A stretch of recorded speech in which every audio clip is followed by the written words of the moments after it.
قال النبی صلی اللہ علیہ وآلہ وسلم علیکم بالصدق فإن الصدق یہدی الی البر وإن البر یہدی الی الجنہ وما یزال الرجل یصدق ویتحری الصدق حتی یکتب عند اللہ صدیقا۔ نبی محترم صلی اللہ علیہ وآلہ وسلم نے فرمایا کہ تم پر سچائی لازم ہے، سچائی کو لازم پکڑو، کیونکہ سچائی جو ہے یہ نیکی کی طرف رہنمائی کرتی ہے اور نیکی جنت کی طرف رہنمائی کرتی ہے، اور بندہ ہمیشہ کوشش کرتا ہے سچ بولنے کی اور اسی کوشش میں رہتا ہے کہ سچ ہی بولا جائے۔ ایک وقت ایسا آتا ہے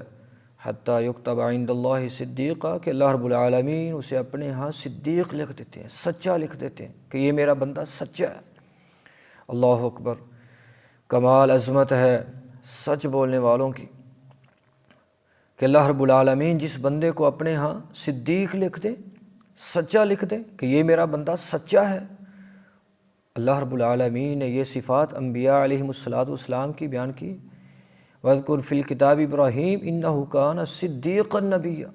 ابراہیم علیہ السلام کا ذکر کرتے ہوئے اللہ نے کہا کہ آپ ان کا ذکر کیجئے کیونکہ وہ اللہ کے سچے نبی تھے۔ اور یہ بہت بڑا رتبہ ہوتا ہے، بہت بڑا مقام ہوتا ہے کہ اللہ رب العالمین اپنے ہاں کسی کو لکھ دے کہ یہ بندہ صدیق ہے، یہ سچا ہے۔ اور اللہ نے ویسے بھی سچ بولنے والوں کا ساتھ دینے کا حکم دیا ہے، یا ایھا الذین آمنوا اتقوا اللہ وکونوا مع الصادقین، کہ اے ایمان والو اللہ سے ڈر جاؤ اور سچوں کے ساتھی بن جاؤ، سچ بولنے والوں کا ساتھ دو۔ جب بندہ سچ بولتا ہے تو یقیناً اللہ رب العالمین اس بندے کے گناہوں کو معاف کرتے ہیں، اس کے اعمال کو درست کرتے ہیں اور یہ کامیابی کے راستے پہ جا رہا ہوتا ہے۔ نبی محترم صلی اللہ علیہ وسلم کے جو دور کے کفار تھے وہ بھی جو ہے وہ جھوٹ سے بچتے تھے، سچ بولنے کی کوشش کرتے۔ سیدنا ابو سفیان رضی اللہ تعالی عنہ جب ہرقل کے بادشاہ کے جو ہے وہ دربار میں حاضر ہوئے تو اس وقت اس نے سوال کیے تھے کہ وہ تمہیں کس چیز کا حکم دیتے ہیں، کن باتوں کا حکم دیتے ہیں۔ سیدنا ابو سفیان رضی اللہ تعالیٰ عنہ کہتے ہیں اگر مجھے میرے ان ساتھیوں کا جو ہے وہ ڈر نہ ہوتا کہ یہ مجھے بعد میں جو ہے وہ جھوٹا کہیں گے تو میں وہاں اللہ کے رسول صلی اللہ علیہ وسلم کے بارے میں جھوٹ بول دیتا۔ یعنی وہ ڈر رہے ہیں کہ مجھے میرے ساتھی جو ہے وہ جھوٹا کہیں گے، تو انہوں نے کہا کہ آپ صلی اللہ علیہ وسلم ہمیں جو ہے وہ سچ بولنے کا جو ہے وہ حکم دیتے ہیں،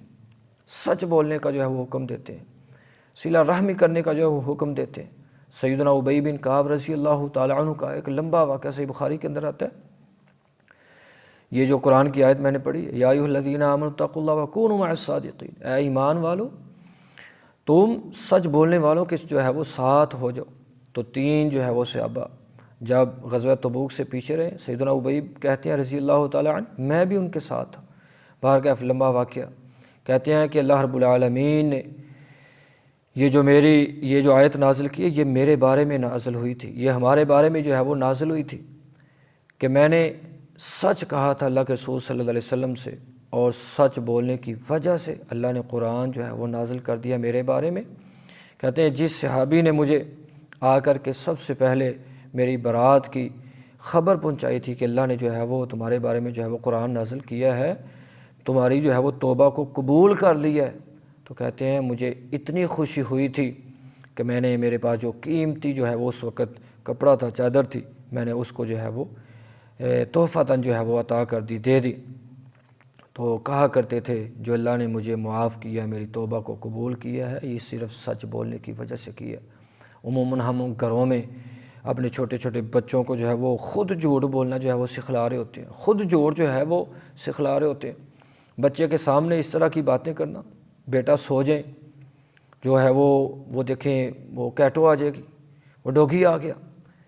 اور کوئی چیز دینے کے لیے اللہ کے رسول صلی اللہ علیہ وسلم کے پاس ایک عورت، اس نے اپنی بیٹی کو، اپنے بچے کو جو ہے وہ بلایا، اس نے کہا ادھر آؤ میں کچھ دوں آپ کو، تو آپ علیہ السلام نے فرمایا واقعتاً کچھ اس کو دینا چاہتی تھی؟ فرمایا اللہ کے رسول میرے پاس کھجور ہے اور میں اس کو دینا چاہتی۔ آپ علیہ السلام نے فرمایا اگر تم اسے کچھ نہ دیتی تو یہ تمہارا جو ہے وہ گناہ لکھ دیا جاتا۔ اس لیے ہمارے بچے ہم سے ہی جھوٹ سیکھتے ہیں، ہمارے گھروں میں جب جھوٹ بولا جائے گا تو یقیناً بچے جو ہے وہ اس جھوٹ کو ہی جو ہے وہ آگے فارورڈ کریں گے اور وہ بھی جھوٹے ہی بنیں گے۔ اللہ رب العالمین سے معافی مانگنی چاہیے، اللہ سے استغفار کرنا چاہیے کہ اللہ ہمیں سچ بولنے والوں کا جو ہے وہ ساتھ نصیب فرمائے۔